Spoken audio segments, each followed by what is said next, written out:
Shrenas Thakur ki Prem se kho Shri Krishna Chaitanya Prabhu Nityananda Shri Advaita Radha Shivasa Gaur Bhaktarinda ki Samaveda Bhaktarinda ki Lord Premananda Hari all glories to the Assembly, all glories to the Assembly devotees, all glories to the Assembly devotees, all glories to Shri Guru, Shri Guru, all glories to Shri Prabhupada.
Bring another one. I have one.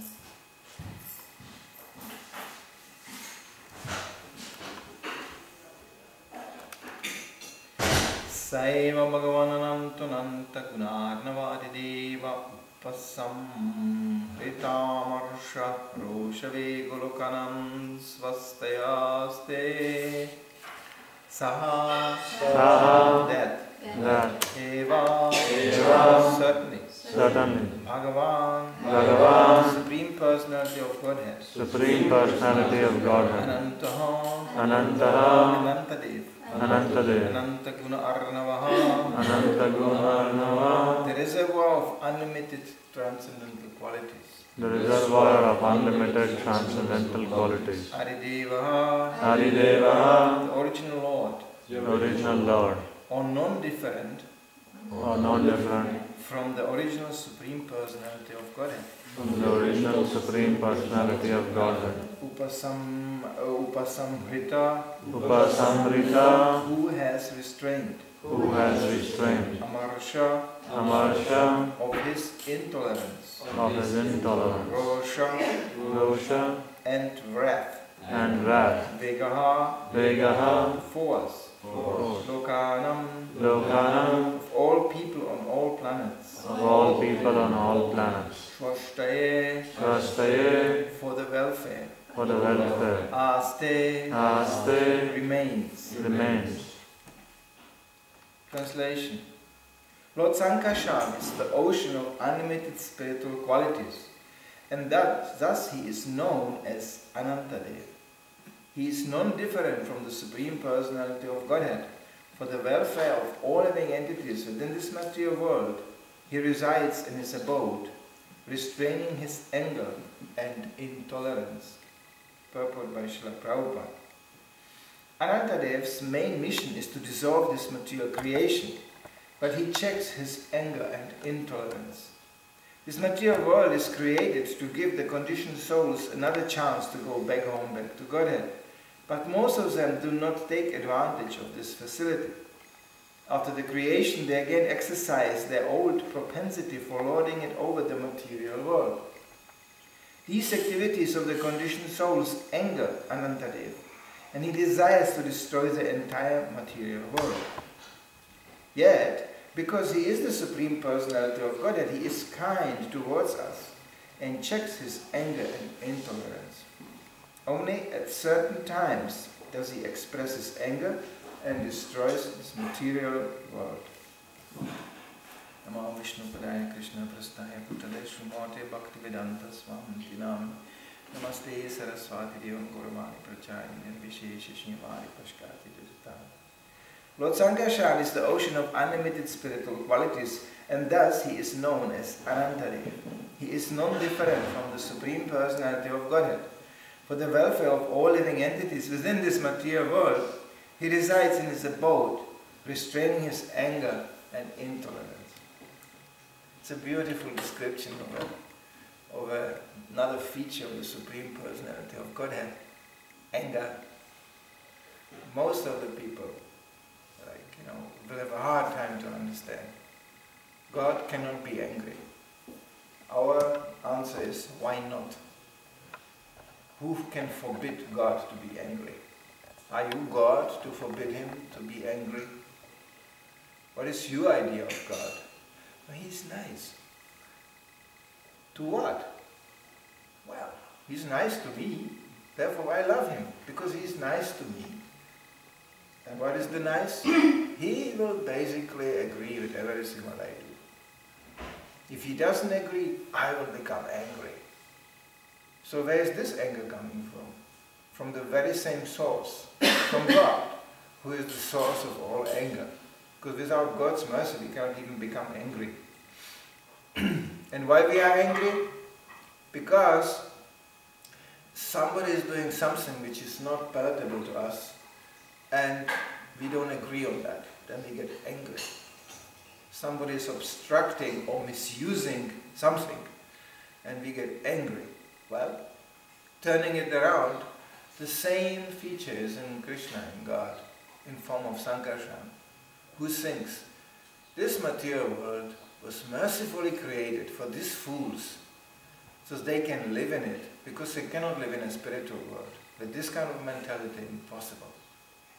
And so I kindly arrange they can have that material world, but I build it in such a way that they gradually can understand it's not a place to be.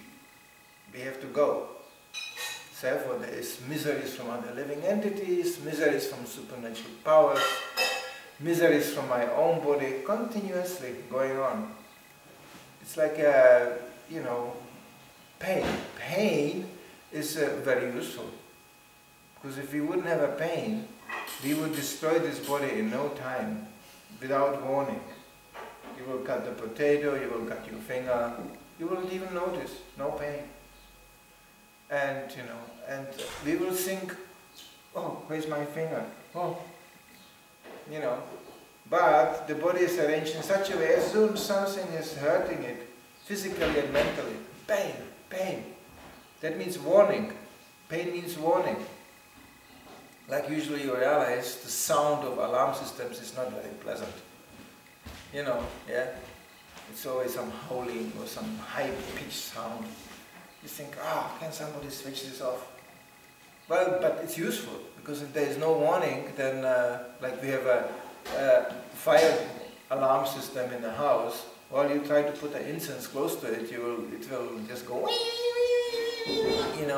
like mad. Which is good, because then everybody knows there is some possibility of fire somewhere. Let's do something about it. This material world is like that. The pain is alarm. Wake up, there is something wrong here. But they don't understand. They think, oh, how nice, this is a nice sound. Let's make another one. Yeah. They think it's like music to them. It's all alarm system, but when you are really covered and full number one, you think it's very nice.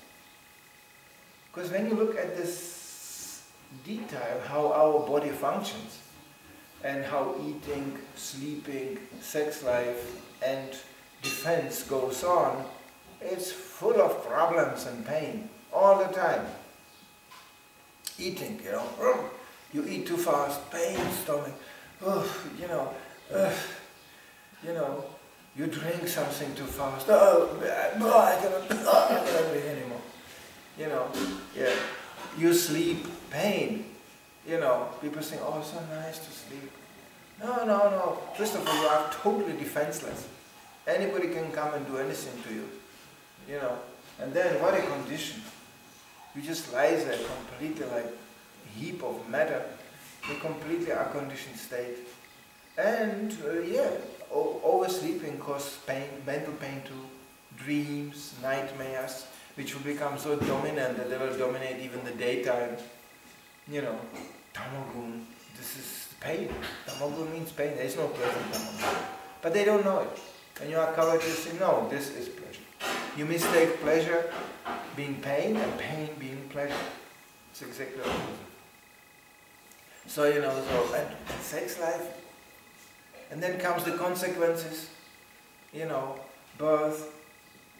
You know, there is no pleasant birth. You go in a delivery place. I had the honor to be a whole day stuck in a delivery place. What a pain, what a scream, what a sound coming from the building. But still, as soon as it's over, it's nice. It's nice. Everything is nice. Yeah, it's nice. And when we speak like this, people think, yeah, so negative. So negative. They say something nice. Yes, we have so many nice things to say about the spiritual world. About the material world, what? Just what? And they say, but this is very negativistic. No, it's wonderful. Material world is wonderful, jail. There is very nice institutions. It's like, you know, I was recently in a hospital in Copenhagen. Before you realize this hospital, it takes a little while because it looks like park. You go, it's a nice park. Here I can walk. And you look around in a park, and then somebody suddenly comes in a wheelchair, just full of pain. You go, what is he doing in a park? No, actually it's a hospital. And hospital, however nice arranged, means, first of all, everybody going in there is sick. Something is wrong. And then the hospital has a function to fix it, improve it, and then you can be, so to say, healthy. Well, this whole material world is a hospital. But they like to stay in a hospital and arrange new curtains in the operation room. What do you mean, new curtains in the operation room? They are cutting up people here. And when he is in narcosis, he doesn't understand anything about new curtains anyway. You know, so this is the operation room where we, as Prabhupada said, you come and we will operate. First of all, Prabhupada established one thing: you are blind. You don't see one thing. People go, what do you mean I'm blind? I'm seeing so many things. Do you? First of all, it's interesting how people see. They see only on the level of desire. The desire is the consciousness. You know, thinking, feeling and willing. So the desire is dominating the whole procedure. So a lusty man, he will see only women. Well, women. Lusty woman is the only man. Where's the man? Hungry man, he will see, where's the food? You know, yeah, where's the food? Oh, it's a nice town. They have lots of restaurants. Very nice town. He will not even see the women. He will not see nothing. He will just, food. Where's the food? An angry man, he will see everything being wrong. It's wrong here. You know, yeah. This is exactly according to consciousness. People sometimes have professions. I remember one man visiting Stockholm from Czech Republic. He was a postman. I was immediately fascinated by the color and the size of the post boxes in the city of Stockholm. A normal person who hardly sees post boxes, but you know, but for him, this was his consciousness. The post boxes. Oh. How many post boxes they have here? Another one, he will see the buses driving around. Why? Because he's a bus driver. You know, it's all very subjective to our consciousness and our desire.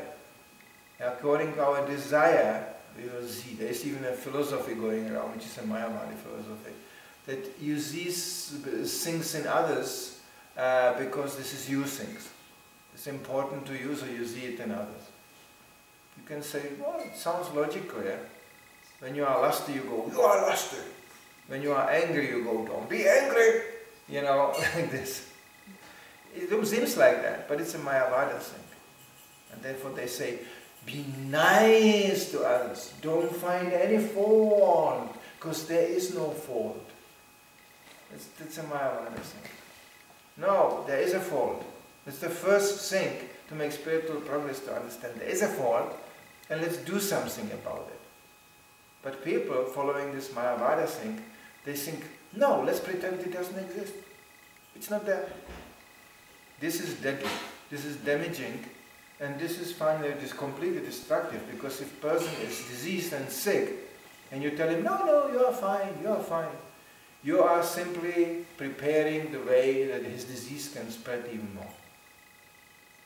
So that makes Krishna consciousness a little bit difficult to access, because it's only for those who already understood, I'm diseased, something has to be done about it.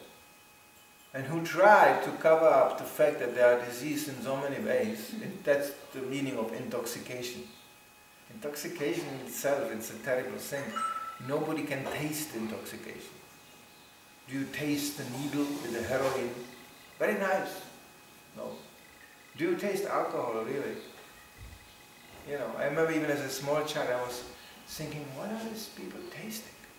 For a child, child is a definition of taste. Usually it's sweet. Something like lollipop, you just go, Lollipop is not nourishment, you know, it's not like you eat. No, you just taste. There's no, this lollipop is not food. It's just the taste. Do you see people really doing this with alcohol? Especially the strong kind. They just go, you know, and they go, just, you know, the way it passes the tongue, and then it gets into the stomach and they go, When I was a small child, I said, they're all mad, you know. This isn't how can they taste such a thing? You cannot taste it, you're really swallowing it fast down. They have a special glasses for that, they go, you know, so just to cut down the period it passes the tongue. But because it's a strong alcohol, it creates an impression in the mind. How long? Just few seconds, few minutes maybe. And then you have to get another one, you know, and again, and then again.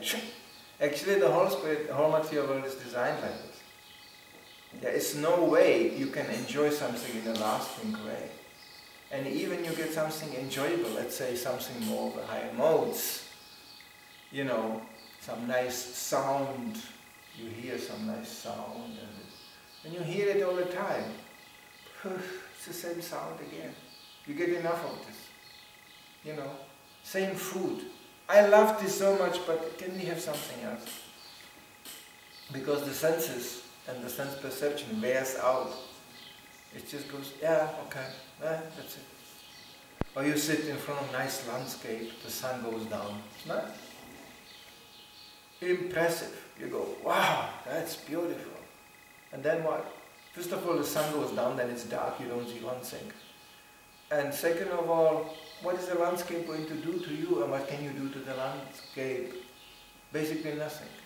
You're just a passive observer. You just... Because the landscape has their own thing, there's their own thing going on. The ants are crawling, the birds are flying, the river is flowing, the clouds are passing by. They don't care if you sit there or not. You know, they don't go, hello, how are you today? No, they're completely their own thing going on. There's a whole thing going around us, which will go on if we are here or not anyway. So therefore it's so frustrating, because there's no change actually. There's no feedback. You don't go like, you can imagine, oh, the landscape is so nice to me. Well, it's not. It's just a display of something external. What we are looking for is something real, internal, something tangible, some exchange, some rasa, some interactive, you know, relationship. That's what we are always searching for in the material world. Even the most frustrated, bitter Mayavadis, they come together and they go, do you feel how it's all one? No, I feel even more. It's practically non-existent. Do you feel it? Yeah. Tell me how I don't exist. Don't, you know, I am not exist. It's not nice to share the non-existence. What do you mean share non-existence? You are non-existent, you cannot share anything. So they are actually cheating themselves, because the need to share and congregate and have this exchange is still there. So why not? We are actually saying, why not? Why not come to the original place with the original exchange where we really can exchange? And that's only possible on the spiritual platform. On the material platform, we will pass each other by. Because I will be forced by the modes of material nature to do something else, which will not facilitate my rasa exchange with you. I could use once again a very trivial example. You talk to somebody and he's very nervous and you want to tell him something very important about your life, it's your friend, and you know, and he also tried desperately to share your life with you and talk to you, but he's so nervous and you think, what's going on? What have I done? You know, why is he not joining in the rasa? He looks like he wants to tune out of the rasa. Well, the reason is quite simple. He has to go to the toilet.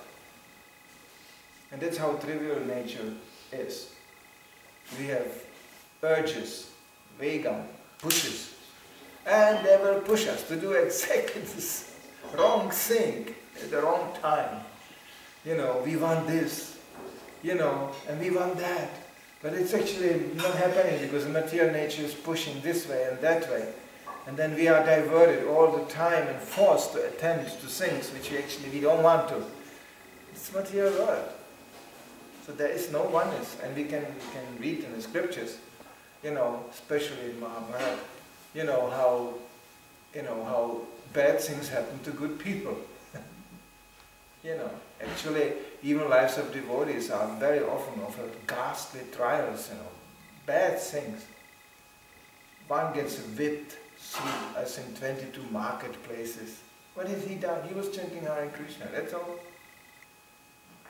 Another one gets nailed on a cross. Another one gets banished for many years. You know, what has he done? Nothing. So being a devotee doesn't mean that everything will be fine.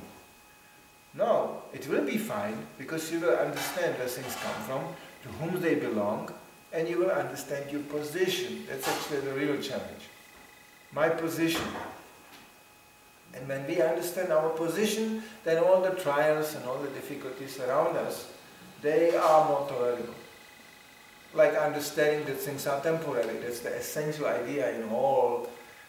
Anybody who is pious will understand, you know, that things are temporary. You know, like I remember the interview of, for a while, the oldest lady in Europe, in France. All her relatives came and reporters came and TV came and she was celebrating, I think, her 108th birthday or whatever. And they were all coming and there was this old lady and it was a big feast and she couldn't even eat. So the TV and the reporter asked her, would you like to live forever? And completely naturally, it's a pious lady. She spontaneously answers, are you crazy? In this body, living forever? Are you nuts? I'm waiting until I die. You know, it's almost pleasant idea. In this body, and she had like two teeth sticking out, and the body was just like skin and bone. You know, when you are old, this body kind of dries out. When you are young and juicy, all the hydraulics and everything works very smoothly, you know.